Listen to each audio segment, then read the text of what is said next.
So this is my brief video on word order in Spanish. Now my students often get confused with word order in Spanish, but actually it's almost the same as in English.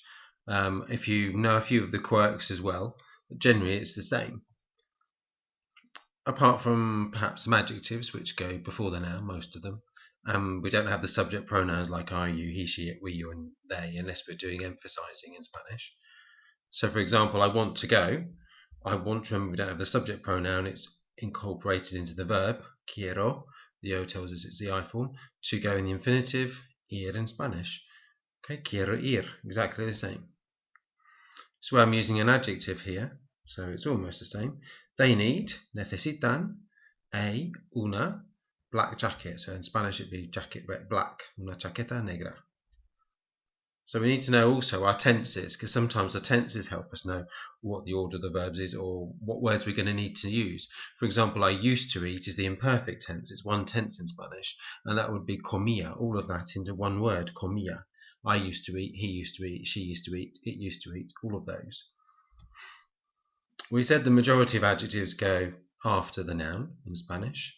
There are a few that don't. Have a look at my apocopation video. Una chaqueta roja, so we say a jacket red rather than a red jacket in Spanish. Object pronouns, like in this case it, I bought it.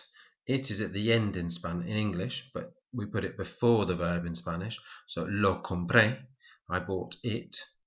So we're doing object pronouns, so that's a direct object pronoun. And an indirect object pronoun, I saw her, la vi, la going before the vi, the verb, her at the end. Impersonal verbs, have a look at my impersonal verbs video, but they're sometimes called back to front verbs as well. I like it, literally, it is liking to me.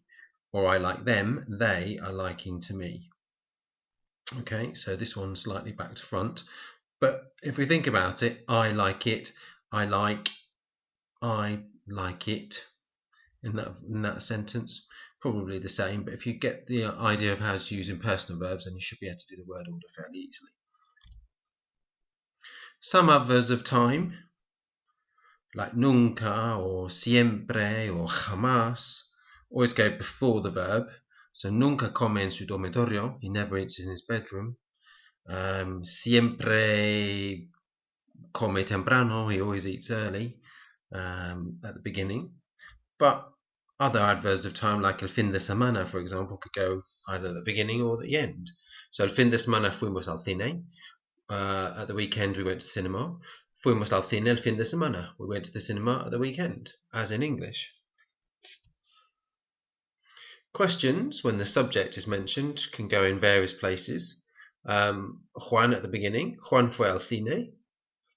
Did Juan go to the cinema? Juan fue al cine. Did Juan go to the cinema? Fue Juan al cine? Fue al cine, Juan? So you can see that Juan can be put in different positions, but it could be that we have it at the beginning like we do in English. One thing that some of my students get confused with is the word did for question format, so have a look at my video on questions, but did doesn't exist when you're doing a question, or do or will do. It's the main verb that we have to use, in this case ir, which changes to fue, to get our sentence order and our verbs in the correct tense. But generally, if you stick to word order like it is in English, then you won't go far wrong. There are some more complicated bits as you go through the language, but you'll learn those as you come across them. But in the basics, if you learn what I've put on here, then you should be okay.